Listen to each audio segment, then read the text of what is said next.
Baik, Assalamualaikum. Kita berjumpa sekali lagi. Assalamualaikum, salam sejahtera, salam GBN, salam Malaysia, salam kuasa ketiga. Jika audio jelas, boleh tolong maklumkan kepada saya. Baik, saya ditanya, ramai bertanya, bulan Oktober ini kerajaan akan tumbang ke tidak? Okey. Dan siapakah PM11? Dari mana? Adakah dari Bersatu, adakah dari PAS, atau adakah dari UMNO, adakah dari mana? So saya ditanya.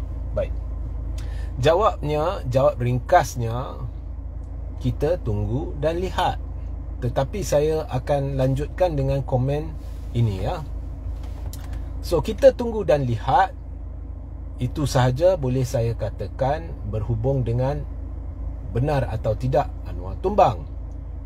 So, Oktober ini Parlimen akan bersidang. Dan Parlimen bersidang kali ini bermula hari Isnin untuk membentang dan membahas dan mengundi rang undang-undang. Khususnya rang undang-undang perbekalan atau bajet.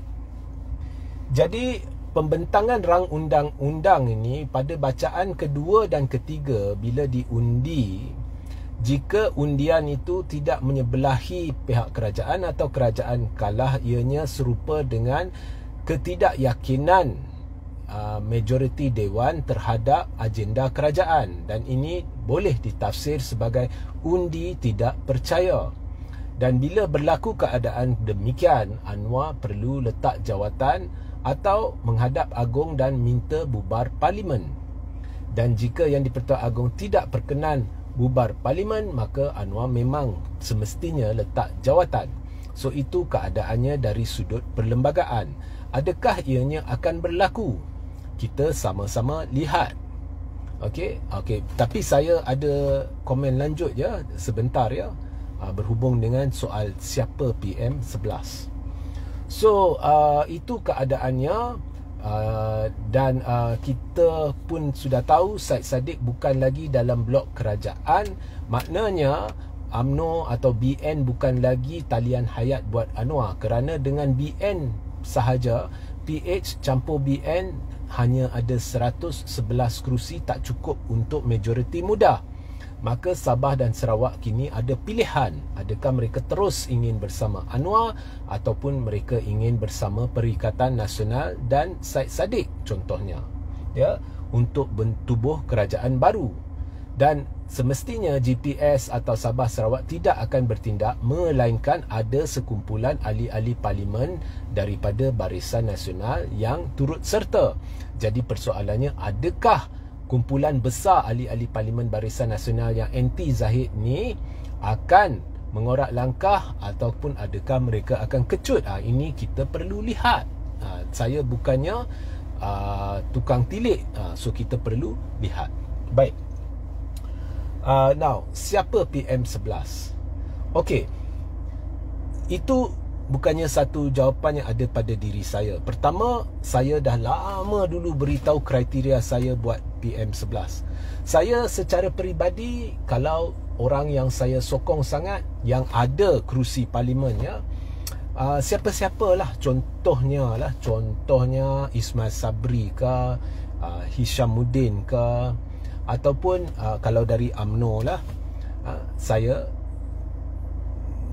rasa adalah calon yang sesuai.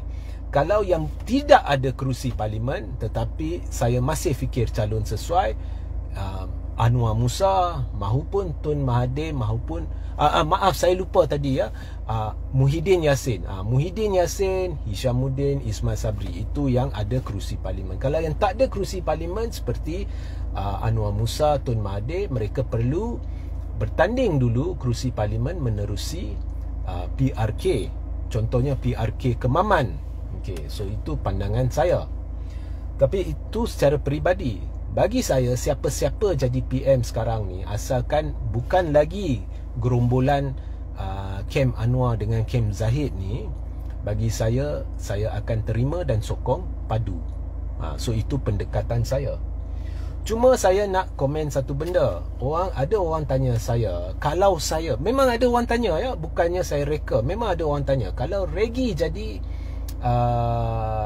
terlibat dalam rancangan ya untuk tubuh kerajaan baru, Reggie akan buat apa? Ada orang tanya. Jadi jawapannya mudah. Kalau saya terlibat, saya memang akan berfikiran logik dan waras. Okey. Sekarang ni untuk menang sokongan GPS dan Sarawak, Sabah ni, awak perlu tawarkan apa yang Anwar tak mungkin tawarkan. Sebab sekarang Anwar dalam keadaan yang cemas. Ya, kalau kerajaan Tun Mahathir dulu yang memang ada majoriti mudah tanpa bantuan siapa-siapa pun boleh tumbang, masakan kerajaan Anwar yang hanya ada 71 kerusi dan bergantung sangat-sangat kepada Kem Zahid yang sememangnya terbukti suka khianat kawan dan terbukti telah berjaya tumbangkan dua kerajaan terdahulu. So kerajaan ni jauh lebih mudah tumbang dan Zahid sudah dilepaskan dan saya percaya akan dibebaskan. So maknanya keadaan Anwar tidak selamat dan Anwar cemas sebab Anwar tahu sebenarnya GPS Sabah Sarawak ni sebenarnya dia lebih cenderung kepada Muhyiddin. So dia tahu benda ni terbukti dan sekarang Barisan Nasional bukan lagi talian hayat buat dia. So dia cemas. So semestinya kalau saya Anwar, saya akan tawar ini, tawar itu kepada Sabah dan Sarawak. Banyak yang saya boleh tawar. Tetapi apakah satu perkara yang Anwar tidak boleh tawarkan kepada Sabah dan Sarawak? Jawapannya, Anwar tidak mungkin tawarkan jawatan Perdana Menteri. Sebab kita tahu Anwar tak sup nak jadi Perdana Menteri. So Anwar boleh tawar jawatan Timbalan Perdana Menteri, itu yang paling tinggi dia boleh tawar. Ya. Dia boleh tawar Sarawak nak apa saya bagi, Sabah nak apa saya bagi. Tetapi saya tidak boleh tawar jawatan Timbalan Perdana Menteri. Sekejap ya. Okey. So apa pun saya boleh tawar, tapi jawatan Perdana Menteri saya tak boleh tawar. Kenapa? Sebab Anwar nak jadi Perdana Menteri.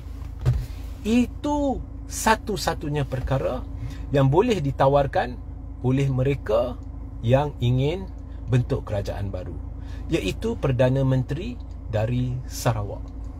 Contohnya Abang Johari jadi Perdana Menteri, ataupun seorang lain daripada GPS jadi Perdana Menteri, ataupun Haji Ji jadi Perdana Menteri.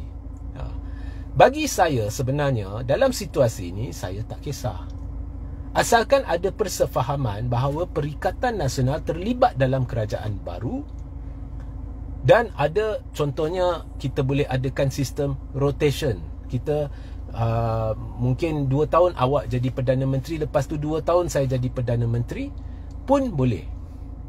Dalam situasi ini memang Anwar tidak ada masa depan. So itu menjawab soalan yang diajukan kepada saya, kalau Reggie terlibat dalam usaha membentuk kerajaan baru, Reggie akan lakukan apa? Jawapannya mudah, logik. Satu sahaja pendekatan yang ada, iaitu tawarkan apa yang Anwar tidak mungkin tawarkan, iaitu jawatan Perdana Menteri. So itu jawapan saya. Siapa PM11? Kalau saya, jawapannya mudah, Perdana Menteri dari Sarawak. Sehingga kita berjumpa di lain masa. Assalamualaikum, salam sejahtera, salam GBN, salam Malaysia, salam kuasa ketiga.